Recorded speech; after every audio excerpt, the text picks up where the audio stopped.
आम्हाला प्रशासनाकडनं जनसामान्यांकडनं एक पत्र आलं होतं 4-5 दिवस आधी आणि ते आम्ही गावाच्या ग्रुपवर सेंड केलं होतं. परंतु इकडे पावसाची आवनी चालू आहे आणि आवनीमध्ये सगळी लोक आहेत. आम्हाला जितका प्रचार प्रसिद्धी करायची होती तितकी आम्ही केली. परंतु आता सध्याची परिस्थिती गावामध्ये पुरामुळे जी खूप लोकांचं नुकसान झालेलं आहे. आता नेमकी भूमिका काय आहे? आता आमची एवढीच भूमिका आहे की गावामधून ग्रीनफील्ड केला आणि रस्त्यासाठी आम्ही जागा सुद्धा दिल्यात. लोकांनी काही इतका विरोध केला नाही, पण आमचे इतकंच आहे की जे गारगावमध्ये आता जे मोठे मोठे डोंगर उचलले जाणार आहेत तर ते डोंगर उचलल्यानंतर आमच्या जर गारगावमध्ये जर उचलत असतील तरी पण आम्हाला शिगाव खुताडमध्ये खूप मोठं नुकसान होणार आहे. कारण की ते मोठे टँकर्स जाणार आहेत, मोठे मोठे गाड्या जाणार आहेत आणि त्याच्यामुळे रस्ते खराब होणार आहेत, मोठा आवाज आहेत, घरांना तडा जाणार आहेत, खूप मोठं गावाचं नुकसान होणार आहे.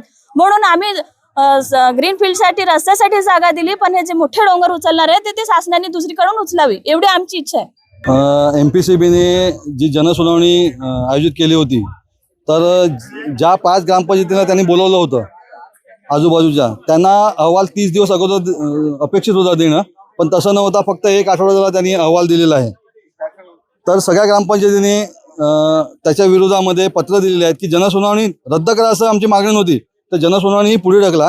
शेतीची कामं चालू आहेत, लोकांच्या आवण्या चालू आहेत. पावसाने दडी मारल्यामुळे 1 महिना उशिरा कामं सुरू झालेली आहेत.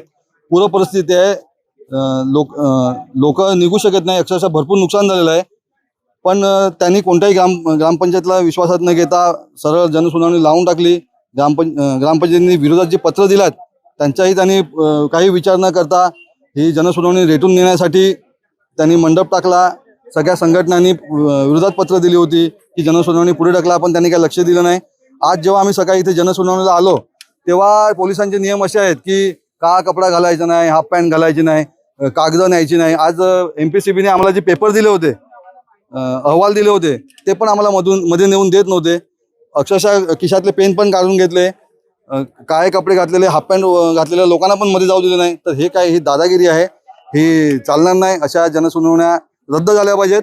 कारण की आतमध्ये कोणीही भूमिपुत्र शेतकरी नाही, फक्त पोलीस खाता आहे, महसूल खाता आहे, JNPची लोक आहेत आणि प्रदूषण महामंडळवाले आहेत. त्याच्या व्यतिरिक्त शेतकरी भूमिपुत्र कोणताही ग्रामस्थ इथे नाही. त्याच्यामुळे ही जनसुनावणी रद्द झाली पाहिजे, हीच आमची मागणी आहे. नाही, अशा जनसुनावणीला आम्ही निषेध करतो. ज्या ठिकाणी भूमिपुत्रांचा आवाज दाबला जातो, भूमिपुत्रांना कपड्यावरून पण हिणवलं जाते. आमचा समाज आता आवणीतून लोक आलेत, कपडे वगैरे माखलेले आहेत, त्यांना पण मध्ये जाऊ देत नाही. तर ही दादागिरी खपून घेतली जाणार नाही. जनसुनावणी ही रद्द झाली पाहिजे. अशा जनसुनावणीचा आम्ही निषेध करतो. लोकशाही मराठी ऐका, पहा, जागरूक रहा.